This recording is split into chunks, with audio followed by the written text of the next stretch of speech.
former President Trump has really made this arguably the top race that he has been focused on, just training his sights on Liz Cheney. So break down what you are seeing in the numbers tonight.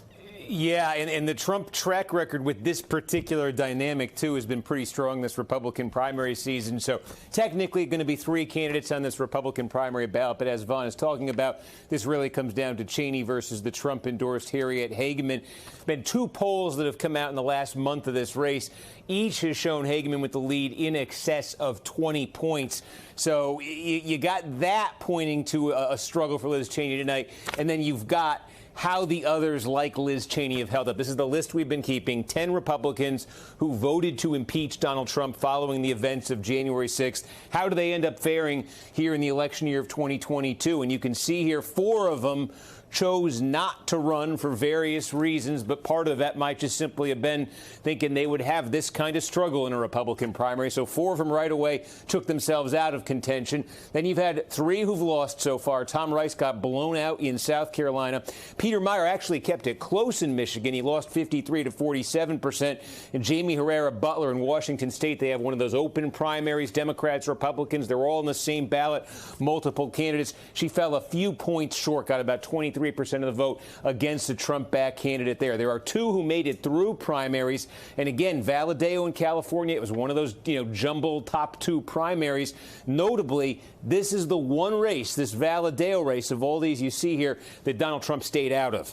Maybe an essential ingredient in Valadao getting through his top 2 primary. And Dan Newhouse in Washington, the other one, again, by the skin of his teeth. He got about 25% in a top 2 primary. This Cheney race, totally different dynamic. It is essentially a one-on-one race playing out in such a deeply conservative state here. So, Cheney would need to pull off something here that so far really no one's pulled off this primary season.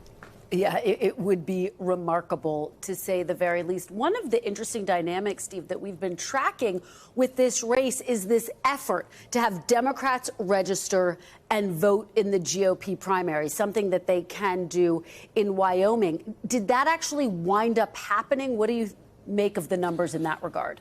I think it is happening, but let's try to put the numbers in perspective here. And the rule, by the way, for folks is it's simple. You got to be a registered Republican to vote in the primary, but you can wait until today to register as a Republican. So just show you how the numbers have been looking on party registration. Here they are as of today in Wyoming. I mean, look at that, 215,000 registered Republicans.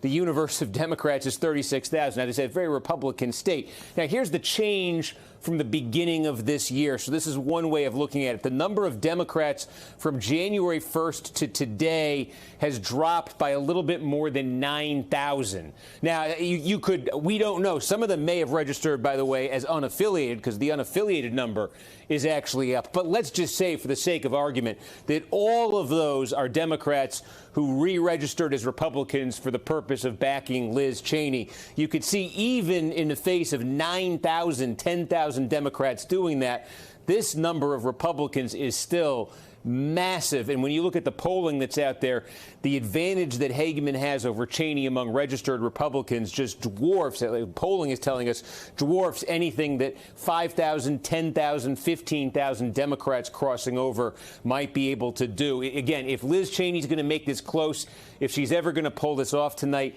this is where she's got to pull the surprise. It's got to be with registered Republicans. It's got to be with folks who were Republicans long before the last few weeks. It's just so fascinating, because you think about 9,000 possibly voters switching over to the other party. You think that might have an impact, but not when you are talking about margins that large. Steve Kornacki, thank you so much for breaking that all down. And Vaughn Hilliard. Thanks for watching our YouTube channel. Follow today's top stories and breaking news by downloading the NBC News app.